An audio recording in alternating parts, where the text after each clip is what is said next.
Paris, la ville lumière, a deux immenses qualités. La première, c'est que presque tous les Parisiens y sont.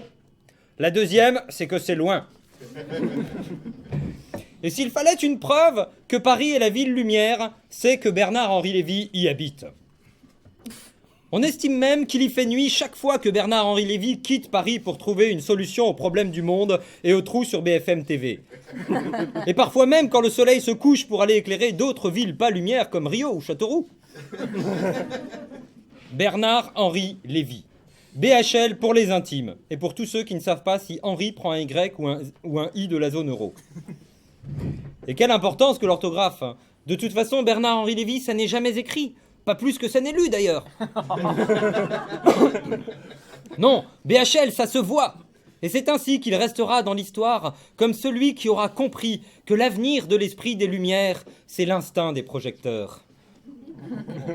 Bernard-Henri Lévy est certainement le philosophe le plus reconnu et le plus respecté dans le monde de la coiffure. Car il faut bien reconnaître que son œuvre est dense, violente, forte, impressionnante et immense, capillairement parlant.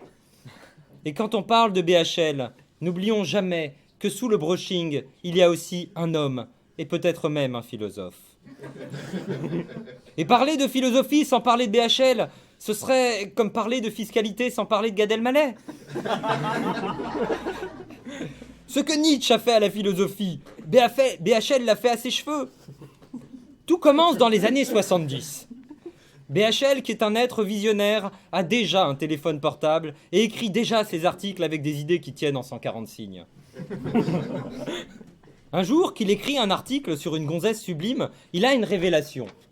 Quand on tape le mot sublime dans un texto en utilisant le T9, ça écrit Staline à la place. C'est vrai. Ça sent le vécu. Il n'en faut pas plus pour que notre philosophe à l'esprit acéré y voie une manipulation des soviétiques. Aussitôt compris, aussitôt fait. Il n'hésite pas et se fait un brushing, met une chemise à col pelle à tarte et écrit aussitôt un brûlot, tarte lui aussi, contre le marxisme. Et ce n'est pas un hasard si à peine 20 ans plus tard, on assiste à la fin de l'Empire soviétique.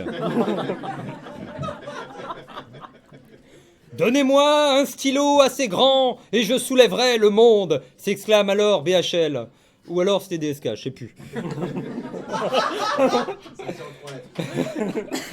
Toujours est-il que BHL prend conscience de son influence. N'ayant peur de rien et toujours du côté des opprimés, comme le sont souvent les héritiers millionnaires quand ils ont accès aux médias, BHL se jette dans un nouveau combat. Nous sommes en plein dans les années 80 et il publie ce texte. Je sais que certains vivent dans l'inextinguible souffrance que le désespoir imprime sur leur cœur las, quand la machine impitoyable de l'histoire broie tant et plus d'âmes innocentes, mais il ne faut pas renoncer, et il faut se battre. Je viens d'apprendre que Citroën venait de sortir la BX, et à cela nous devons dire non.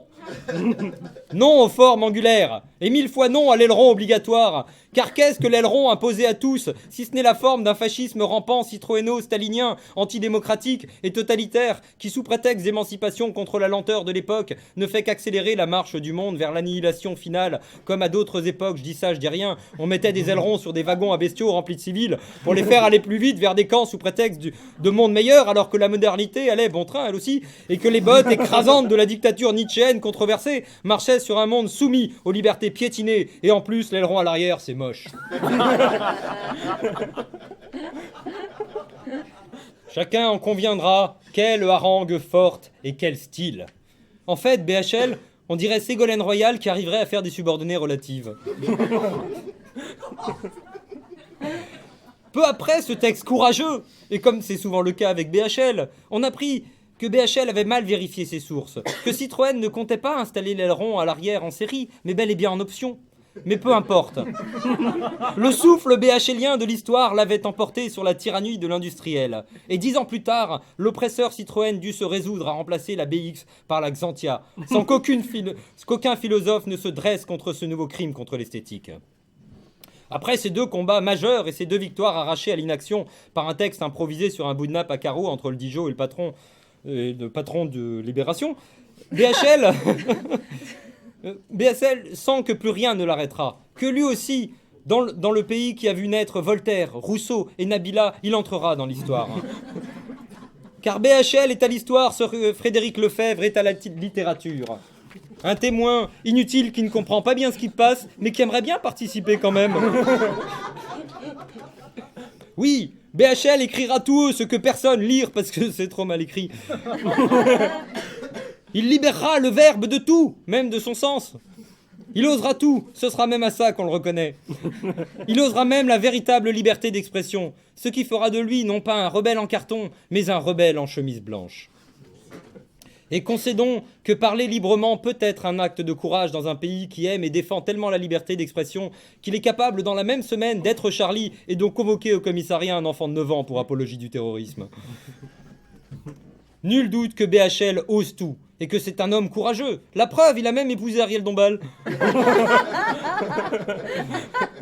Ce qui montre par ailleurs que c'est pas vrai ces rumeurs que la philosophie ça rend sourd. Oui, c'est difficile. T'as inventé une rumeur. Dans les années 90, le philosophe majuscule prend courageusement position contre le cinéma en sortant un film.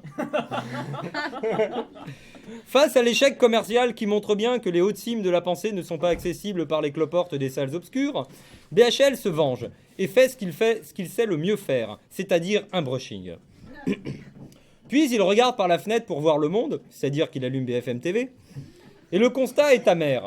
Il a beau se recoiffer et filmer ses copains à coups de subvention, le monde ne va pas mieux. Alors il a une idée géniale.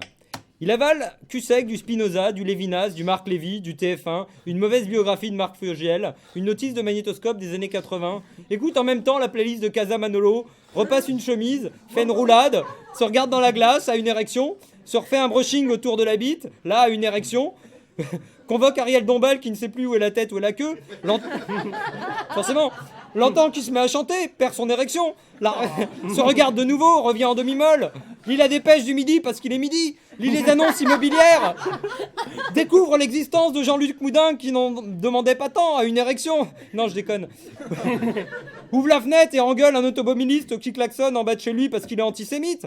Allume une clope en pensant à des proches et en bouffant du crabe. Relit l'histoire selon Max Gallo, puis enchaîne avec la liste des Lévis de l'annuaire pour désinfecter. Se regarde dans la glace, se refait un brushing, tourne sur lui-même très vite. Puis quand il sent que sa digestion devient difficile et qu'il est à la limite du renvoi, il se précipite vers le journal Le Point, vomit un édito en 2000 lignes, s'essuie la plume, court vers un autre réceptacle et pond d'un trait une critique géopolitique dans l'Express, fait des virgules sur les murs, mais ça pousse encore, alors il fait un gros pâté dans Libération sur le libéralisme qui sauvera le monde, puis il fait sous lui, c'est-à-dire dans Philosophie Magazine, remonte son slip et vomit encore une tartine de poncif dans le Nouvel Observateur, se fait prendre en photo un sourcil relevé, un accent circonflexe avant de le larguer des caisses de clichés grumeleux et collants dans Match, puis comme il en reste encore un peu, il détale pour se finir avec son point de vue et ses images du monde chez Ruquier entre une pornstar et Welbeck qui trouve qu'une pornstar, difficile à dire, au moins ça a des choses à dire, mais décidément le problème avec l'incontinence verbale c'est qu'il en reste toujours un peu, alors il court chez BFM TV parler d'un pays en guerre où il est parti en vacances avec des photographes,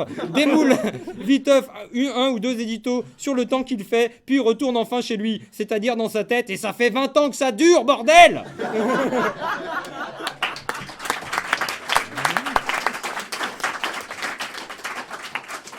Alors, ceci pose une question grave.